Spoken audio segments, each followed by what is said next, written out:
नमस्कार प्यारे साथियों, राघव एजुकेशन वर्ल्ड की इस यूट्यूब चैनल पे आपका हार्दिक स्वागत है। जैसा कि आप सभी को पता है कि हम लोग जो है यूपी ट्रिपल एस सी पेट में हिस्ट्री का जो सिलेबस है उसके अकॉर्डिंग जो आपके इम्पोर्टेंट टॉपिक्स दिए गए हैं उसके अंतर्गत जो आपके क्वेश्चन बन सकते हैं उनके लिए एक सीरीज स्टार्ट किए हैं, जिसमें हम उस टॉपिक से बनने वाले महत्वपूर्ण प्रश्न जो आपके किसी न किसी एग्जाम में पूछे गए हैं या फिर आने वाले एग्जाम्स में पूछे जाने की संभावना सर्वाधिक है, उन पर डिस्कशन कर रहे हैं। तो आइए हम लोग जो है आज का अपना सेशन स्टार्ट करते हैं। आज का हमारा टॉपिक है मुग़ल साम्राज्य। ये इसका दूसरा पार्ट है, और अगर इससे पहले आप लोगों ने पहला पार्ट नहीं देखा है तो आप लोग चैनल पे विजिट करके उसको देख सकते हैं। ठीक है, चलिए हम लोग आगे बढ़ते हैं और आज का अपना सेशन स्टार्ट करते हैं। ठीक है, तो आज का हमारा पहला क्वेश्चन है, अकबर का जन्म अक्टूबर 1542 को अमरकोट में किसके महल में हुआ था?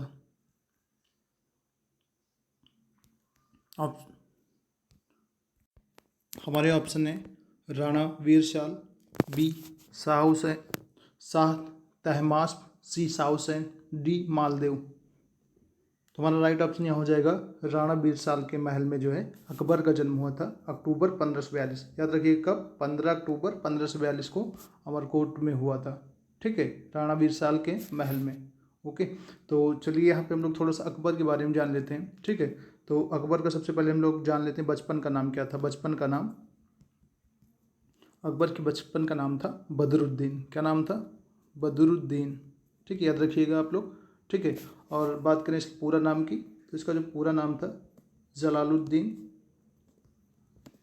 मोहम्मद अकबर। ये इसका पूरा नाम था, जलालुद्दीन मोहम्मद अकबर। ठीक है, और बात करें इसके पिता की तो पिता का नाम था हुमायूं, इनके पिता थे। ठीक है, और बात करें माता की तो माता का नाम था हमीदा बानो बेगम। क्या नाम था? हमीदा बानो बेगम। ठीक है, याद रखिएगा हमीदा बानो बेगम।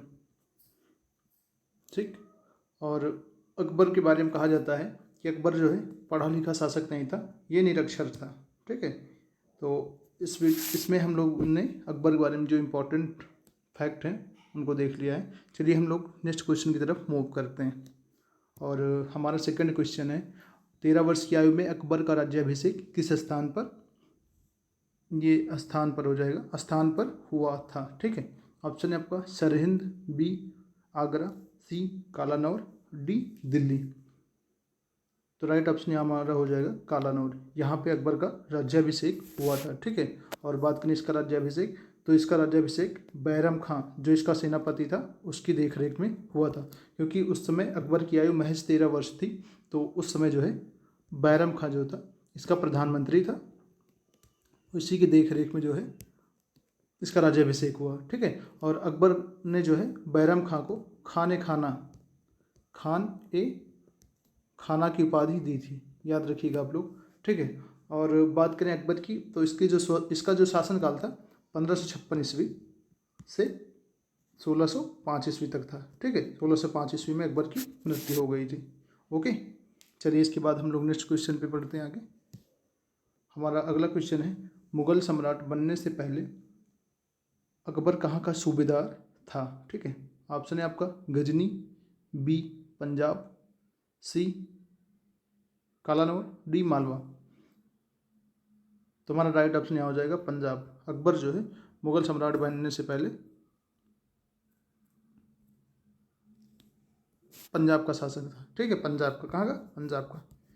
चलिए हम लोग नेक्स्ट क्वेश्चन की तरफ आगे बढ़ते हैं।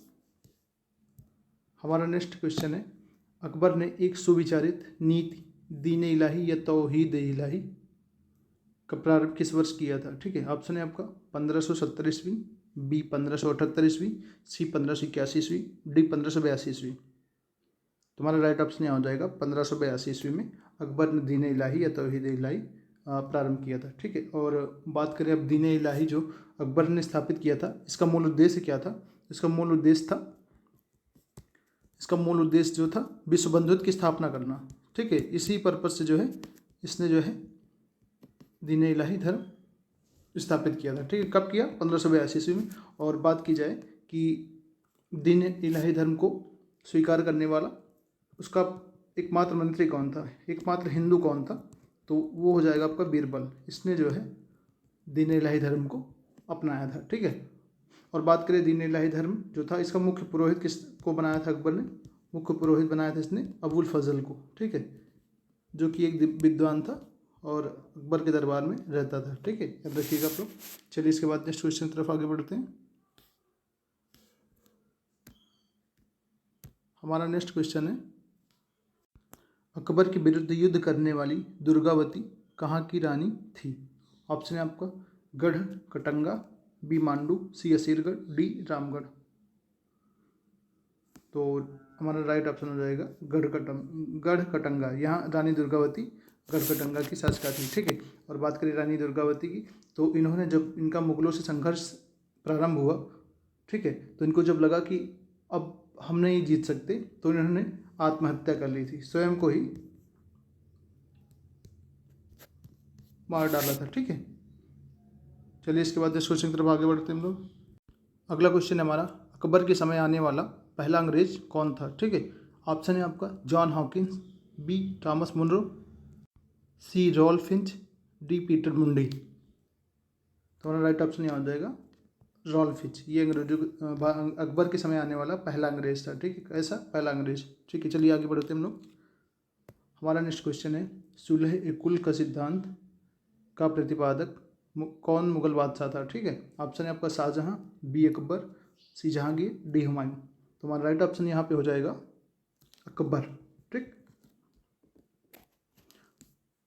ऐसा क्यों कहा जाता, क्योंकि अकबर ने जो है हिंदुओं के त्यौहार में जो है शामिल होना प्रारंभ कर दिया था, हिंदुओं के त्यौहार में, ठीक है। और इसने हिंदुओं के लिए क्या किया था, इसने जो है हिंदुओं पर से तीर्थ यात्रा कर 1563 में समाप्त कर दिया था, तीर्थ यात्रा कर, ठीक है। और इसके बाद इसने क्या किया था, 1564 में जो जजिया कर लगाया गया था मोहम्मद बिन कासिम द्वारा सर्वप्रथम, उसको समाप्त कर दिया था, ठीक है। तो 1563 में तीर्थ यात्रा कर और 1564 में जजिया कर इसने समाप्त कर दिया था, ठीक है। चलिए इसके बाद हम लोग आगे बढ़ते हैं। हमारा नेक्स्ट क्वेश्चन है, नवरत्नों में अकबर ने अपने किस सबसे प्रिय रत्न को कवि प्रिय कविराज की उपाधि प्रदान की थी, ठीक है। ऑप्शन है आपका मान सिंह, बी टोडरमल, सी अबुल फजल, डी बीरबल। तुम्हारा राइट ऑप्शन हो जाएगा बीरबल। इसको जो है कवि प्रिय कविराज की उपाधि अकबर ने प्रदान की थी, ठीक है। तो आइए हम लोग थोड़ा सा अकबर के जो नवरत्न थे उनके बारे में जान लेते हैं, ठीक है, कौन कौन से फेमस नवरत्न हुए।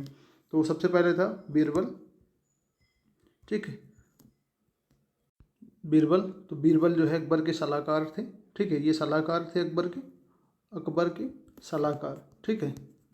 और ये दरबार के विदूषक भी थे, ठीक है। पहले नवरत्न हो गए बीरबल। दूसरा कौन था, दूसरे हो गए आपके टोडरमल जी, ठीक है, दूसरा टोडरमल, ये जो है वित्त मंत्री थे और राजस्व मंत्री थे अकबर के शासनकाल में, ठीक है। तीसरे कौन थे, अबुल फजल, कौन हो गया, अबुल फजल, ये जो है अकबर के दरबार का विद्वान था, ठीक है। और बात करें चौथा, तानसेन, ठीक। तानसेन क्या था, तानसेन जो है संगीत सम्राट था, इसको संगीत में महारत हासिल थी, ओके। और पांचवा इनका नौरत्न था मान सिंह, जो कि अकबर के मुख्य सेनापति थे, ठीक है, सेनापति जी थे। और मान सिंह के बाद अगर छठवां बात करें तो रहीम खान जो थे, अब्दुल रहीम खान, अब्दुल रहीम, ठीक, ये छठवें थे, ये भी उच्च कोटि के विद्वान एवं कवि थे। सतवां था मुल्ला दो प्याजा, ये वाक्पटु था और ये अपनी बुद्धिमत्ता के लिए अकबर के दरबार में जाना जाता था, ठीक है। अब बात करें आठवां, तो एक थे हमीम हुमाम, कौन था, हमीम हुमाम, ओके, ये इनके रसोई घर का प्रधान होता था, ठीक है, रसोईया था हमीम हुमाम। और नौवां है फैज़ी जो है अकबर का विद्वान एवं राजकवि था, ठीक है। कुल मिला के ये नवरत्न हो गए आपके। पहला था बीरबल, दूसरा टोडरमल, तीसरा अबुल फजल, चौथा तानसेन, पांचवा मान सिंह, छठवां अब्दुल रहीम, सतवां मुल्ला दो प्याजा, आठवां हमीम हुमाम, नौवां फैज़ी। चलिए हम लोग आगे बढ़ते हैं। हमारा नेक्स्ट क्वेश्चन है, हल्दी घाटी की लड़ाई किनके बीच लड़ी गई थी, ठीक है। ऑप्शन है हमारा अकबर एवं और राजा संग्राम सिंह, बी ऑप्शन है अकबर एवं मेदिनी राय, सी अकबर एवं राणा प्रताप सिंह, डी अकबर एवं उदय सिंह। ठीक, तुम्हारा राइट ऑप्शन हो जाएगा अकबर एवं महाराणा प्रताप के बीच हल्दी घाटी की लड़ाई हुई थी। ठीक है, अब हम लोग थोड़ा सा जान लेते हैं कि हल्दी घाटी की लड़ाई कब हुई थी। तो ये हुई थी आपकी 18 जून 1576 ईस्वी को हल्दी घाटी नामक स्थान पर हुई थी। ठीक है, इसमें अकबर की सेना का सामना मेवाड़ के महाराणा प्रताप से हुआ था। ठीक है, और इसमें महाराणा प्रताप सिंह इनकी पराजय हो गई थी। ठीक है, इसमें अकबर जो है विजयी रहा और महाराणा प्रताप हार गए थे। और कहा जाता है कि हल्दी घाटी का युद्ध महज 5 वर्षों तक चला था। ठीक है, 5 घंटों तक, 5 घंटों तक ये चला था, आपको याद रखना है। चलिए आगे बढ़ते हैं हम लोग। हमारा नेक्स्ट क्वेश्चन है, जब ईस्ट इंडिया का गठन हुआ तो उस समय भारत का मुगल शासक कौन था। ठीक है, ऑप्शन है आपका हुमायूं, बी जहांगीर, सी औरंगजेब, डी अकबर। ठीक, तो हमारा राइट ऑप्शन यहाँ हो जाएगा अकबर। इसके शासनकाल में ईस्ट इंडिया कंपनी का गठन हुआ। अब बात करें ईस्ट इंडिया कंपनी का गठन कब हुआ, तो याद रखिएगा 1600 ईस्वी में ईस्ट इंडिया कंपनी का गठन किया गया महारानी विक्टोरिया के निर्देशों के अनुसार। ठीक है, चलिए अगला क्वेश्चन है हमारा, अकबर निम्न में से किस जैनाचार्य से अत्यधिक प्रभावित था। ठीक, ऑप्शन है चंद्रप्रभा सूरी, बी हरिविजय सूरी, डी जिन प्रभा सूरी, डी राजशेखर। तुम्हारा राइट ऑप्शन यहाँ हो जाएगा हरिविजय सूरी। अकबर जो है हरिविजय सूरी से अत्यधिक प्रभावित था। ठीक, चलिए आगे बढ़ते हैं हम लोग।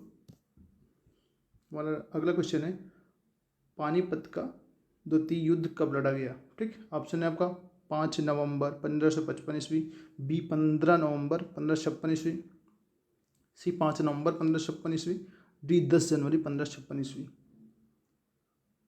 तुम्हारा राइट ऑप्शन यहाँ हो जाएगा 5 नवंबर 1556 ईस्वी को पानीपत का सेकेंड वार लड़ा गया था। ठीक, और बात करें पानीपत का द्वितीय युद्ध किन के बीच हुआ था, तो ये हुआ था अकबर एवं हेमू के बीच, जिसका पूरा नाम था हेमचंद्र। ठीक, और इसमें जो है अकबर की सेना का नेतृत्व कर रहे थे बैरम खां, जो कि इनके सेनापति मुख्य प्रधानमंत्री थे। ठीक, और इनके सामने थी यानी हेमचंद की सेना थी, जिसमें हेमू की पराजय हुई थी। ठीक है, अकबर इसमें विजयी रहा था, याद रखिएगा आप लोग। चलिए आगे बढ़ते हैं। अकबर ने इबादत खाने की स्थापना कहाँ पर की थी। ऑप्शन हमारा आगरा, बी अजमेर, सी फतेहपुर सीकरी, डी दिल्ली। तुम्हारा राइट ऑप्शन यहाँ हो जाएगा फतेहपुर सीकरी। यहाँ पे इबादत खाना बनाया था अकबर ने। चलिए आगे बढ़ते हैं। हमारा अगला क्वेश्चन है, अकबर की अंतिम विजय कौन सी थी। ऑप्शन है बुरहानपुर, बी गोलकुंडा, सी असीरगढ़, डी बीजापुर। ठीक, तुम्हारा राइट ऑप्शन यहाँ हो जाएगा असीरगढ़, यानी कि अकबर ने जो है अपनी अंतिम लड़ाई असीरगढ़ में लड़ी थी और वहाँ पे वो विजयी रहा था। ठीक है, और बात करें ये असीरगढ़ की विजय कब की थी अकबर ने, तो 1601 ईस्वी में अकबर ने असीरगढ़ कब विजय किया था। ठीक है, और इसी के उसमें जो है इसने एक देश खानदेश स्थान का नाम बदलकर दान देश कर दिया था। क्या किया था, खानदेश का नाम बदलकर दान देश कर दिया था। ठीक, चलिए आगे बढ़ते हैं हम लोग। हमारा अगला क्वेश्चन है, किस विजय के उपलक्ष्य में अकबर ने बुलंद दरवाजे का निर्माण कराया था। ठीक, ऑप्शन है आपका मालवा, बी दक्कन, सी बंगाल, डी गुजरात। तुम्हारा राइट ऑप्शन हो जाएगा गुजरात। गुजरात विजय के उपलक्ष्य में अकबर ने बुलंद दरवाज़ा बनवाया था। ठीक है, और बात करें बुलंद दरवाज़ा की, तो ये कहाँ है, ये है आपका फतेहपुर सीकरी में, फतेहपुर सीकरी में। ठीक है, और बात करें बुलंद दरवाजे की ऊंचाई की, तो ये 176 फीट आपका ऊंचा है। कितना, 176 फीट ऊंचा है। अगला क्वेश्चन हमारा, अकबर के शासनकाल में भू राजस्व सुधारों के लिए कौन उत्तरदायी था। ठीक है, ऑप्शन है आपका बीरबल, बी टोंडरमल, सी जयसिंह, डी बिहारीमल। तुम्हारा यहाँ राइट ऑप्शन हो जाएगा टोडरमल।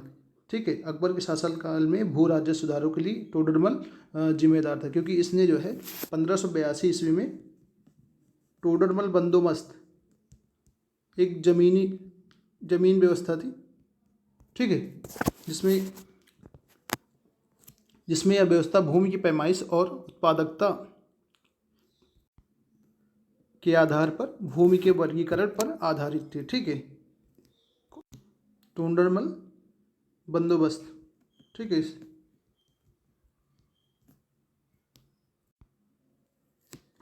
टोंडरमल बंदोबस्त को ही जब्ती व्यवस्था भी कहा जाता था। क्या कहा जाता था? जब्ती व्यवस्था, ठीक है, याद रखिएगा आप लोग, जब्ती व्यवस्था, ठीक है।